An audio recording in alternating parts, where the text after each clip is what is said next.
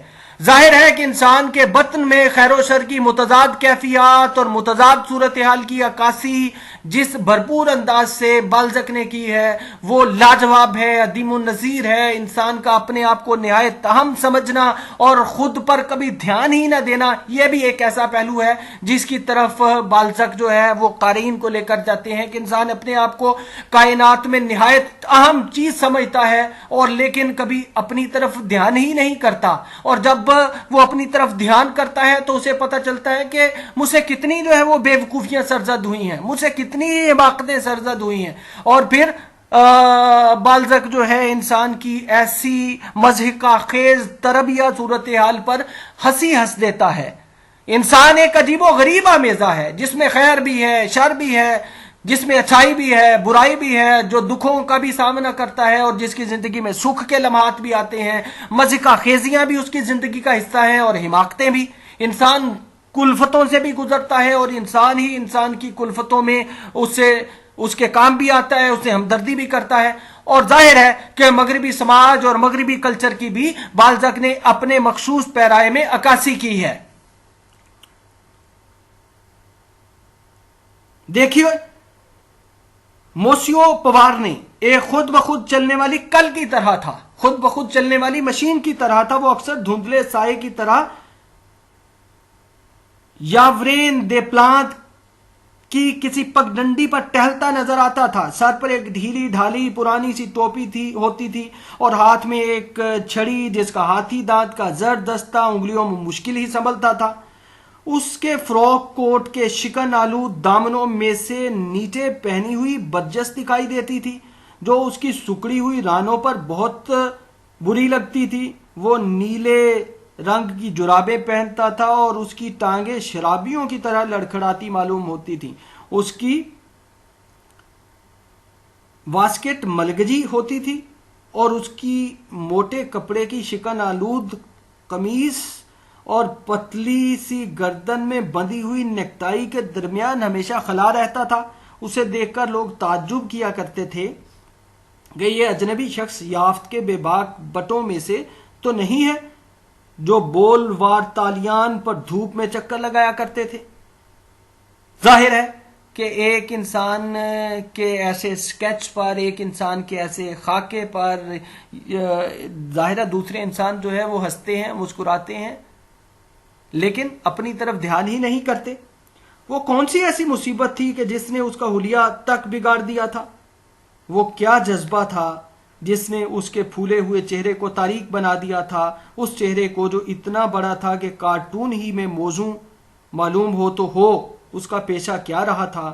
شاید وہ محکمہ عدل میں ملازم تھا، اس دفتر میں جہاں جلاد اپنے اخراجات کا حساب بھیجتے ہیں، اور اس کا کام یہ تھا کہ پھانسی پانے والوں کے لیے سیاہ نقابوں، گلوٹین کی ٹوکریوں کے لیے برادے اور رسیوں کی قیمت کا اندراج کیا کرے۔ ممکن ہے وہ قصاب خانے کا کلرک یا محکمہ صفائی میں سب انسپیکٹر رہا ہو۔ یہ نقشہ کھینچا ہے موسیو پوارے کا۔ خواہ اس کا پیشہ کچھ بھی ہو، بہرحال معلوم ہوتا تھا کہ وہ ہماری سماج کی چکی کو کھینچنے والے مزدوروں میں سے ایک تھا۔ اب دیکھیے کہ یہ جو کردار ہے موسیو پوارے کا تعلق ایک ورکنگ کلاس سے ہے، اور ورکنگ کلاس کا کام کیا ہے؟ مشین کی طرح جو ہے الیٹ کلاس کی خدمت کیے چلے جانا۔ موسیو کے کردار کی جس طرح سے منظر کشی کی ہے، موسیو کے کردار سے پتہ چلتا ہے کہ پیرس کی زندگی میں الیٹ کلاس، مقتدر طبقہ اور عام لوگوں کی غربت زدہ زندگی میں کتنا امتیاز تھا۔ یعنی ایک دائرہ الیٹ کلاس کا ہے اور ایک دائرہ ورکنگ کلاس کا ہے۔ تو موسیو پوارے کے کردار کے ذریعے ہمیں پتہ چلتا ہے کہ ایک غریب جو ہے وہ زندگی کے پہیے کو گھسیٹتا چلا جاتا ہے اور محنت کرتا ہے، مشقت کرتا ہے، اور آخر کار جو ہے اس کا مال کیا ہے وہ سامنے کی بات ہے۔ وہ ہمارے سماج کی چکی کو کھینچنے والے مزدوروں میں سے ایک تھا، جنہیں یہ بھی پتہ نہیں ہوتا کہ ہم خدمت کس کی کر رہے ہیں، جو صرف سماجی مشین کے پرزے ہوتے ہیں اور جنہیں ناخوشگوار سے ناخوشگوار کام بھی کرنا پڑتا ہے۔ یعنی وہ ان لوگوں میں سے تھا جن کے بارے میں کہا جاتا ہے کہ بہر صورت ان کے بغیر کام نہیں چل سکتا۔ یعنی ظاہر ہے کہ وہ معاشرے کی ورکنگ کلاس سے تعلق رکھتا تھا۔ پیرس کے فیشنیبل علاقے ان چہروں سے واقف نہیں، ان چہروں سے جو ذہنی یا جسمانی تکالیف سے زرد پڑ چکے ہیں، مگر پیرس تو ایک سمندر ہے، اسے ناپنے کی جتنی چاہے کوشش کیجئے آپ تہ تک کبھی نہیں پہنچ سکتے۔ اس شہر کا بغور مشاہدہ کیجئے، اسے بیان کرنے کی کوشش کیجئے، لیکن چاہے آپ کا مشاہدہ کتنا دیانتدارانہ کیوں نہ ہو، آپ نے اپنا نقشہ کتنی ہی احتیاط سے کیوں نہ بنایا ہو، اس سمندر کے سیاح کتنے ہی زیادہ کیوں نہ ہوں، انہیں صداقت کی کیسی ہی جستجو ہو، پھر بھی کوئی نہ کوئی اچھوتی سرزمین، کوئی نامعلوم غار، پھول، موتی، ہیبت ناک جانور، غرض کچھ نہ کچھ انجانی چیزیں رہی جائیں گی جن پر ادبی غواصوں کی کبھی نظر نہ پڑی ہوگی۔ میزوں وڈ کے انہی عجیب و غریب اور ہولناک چیزوں میں سے ایک ہے۔